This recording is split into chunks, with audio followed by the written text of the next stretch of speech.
पर इस्तेमाल करता हूँ।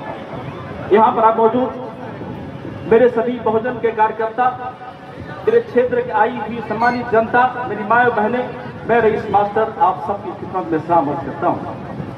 सबसे पहले मैं आपको बताना चाहूंगा, सामाजिक विषमताओं के खिलाफ विद्रोह का झंडा उठाने वाले समरसता के जननायक, इंडियन कॉन्स्टिट्यूशन के निर्माता, सोशल रिफॉर्मर, भारत रत्न भीमराव अंबेडकर की 135वीं जयंती पर हम आप उनको याद करते हैं और उनको शुभकामनाएं पेश करते हैं। आज हम सब लोग यहाँ पर उस महान व्यक्तित्व, उस ग्रेट पर्सनालिटी की याद में इकट्ठा हुए हैं जिन्होंने खुद अपना ही नहीं बल्कि करोड़ों लोगों के भाग को बदल दिया। बाबा साहब का जन्म 14 नवंबर 1891 में हुआ था। उन्होंने अपना पूरा जीवन समाज में फैली हुई बुराइयों, जाति प्रथा, छुआछूत के खिलाफ संघर्ष किया और समाज के नागरिकों को समान अधिकार दिलाने में महत्वपूर्ण भूमिका निभाई। मैं ये बताना चाहूंगा, 2 साल 11 महीना 18 दिन में हिंदुस्तान का संविधान बना। आजादी से 1 साल पहले 9 दिसंबर 1946 को संविधान सभा की पहली बैठक हुई। 2 साल 11 महीना 18 दिन के बाद 26 सितंबर 1949 को संविधान सभा द्वारा भारत का संविधान पास किया गया और 26 जनवरी 1950 को हिंदुस्तान का संविधान लागू हुआ, क्योंकि आज से 20 साल पहले 26 जनवरी 1930 में इंडियन नेशनल कांग्रेस ने भारत को संपूर्ण राज्य घोषित किया था और उसी दिन पंडित जवाहरलाल नेहरू ने लाहौर में तिरंगा फहराया था।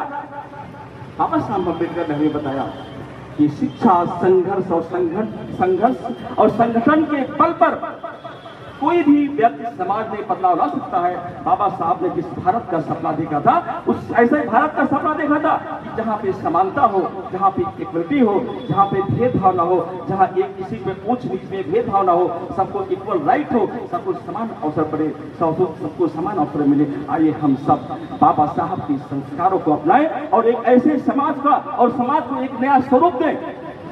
मैं बताना चाहूंगा, आजाद हिंदुस्तान में बाबा साहब के संविधान ने हम सभी भारतीयों को आजाद हिंदुस्तान की खुली फिजाओं में सांस लेने का अधिकार दिया, पूरे देश में घूमने का अधिकार दिया। ये बाबा साहब के संविधान की वजह से आज रईस मास्टर यहाँ खड़ा होकर आपको खिताब करता है, वरना हम कोई राइट नहीं था।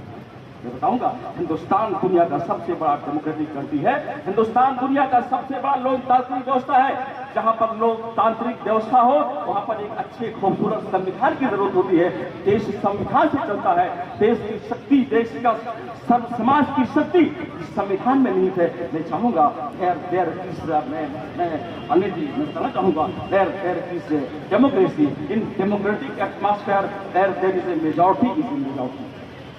Where there is a majority is majority. It is the responsibility of majority to protect the minority.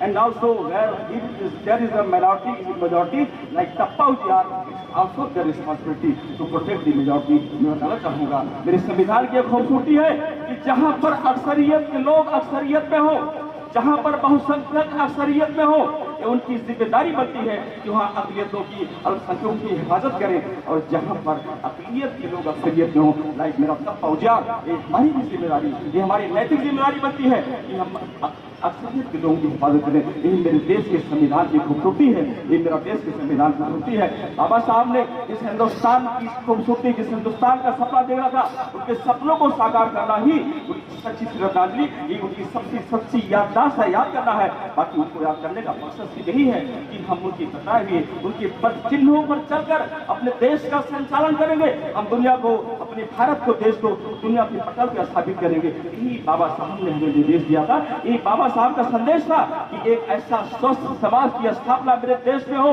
कि दुनिया इससे नसीहत ले कि भारत में भी डेमोक्रेसी है, जैसी डेमोक्रेसी दुनिया भी अपने यहाँ ऐसा लागू करे। ये मेरे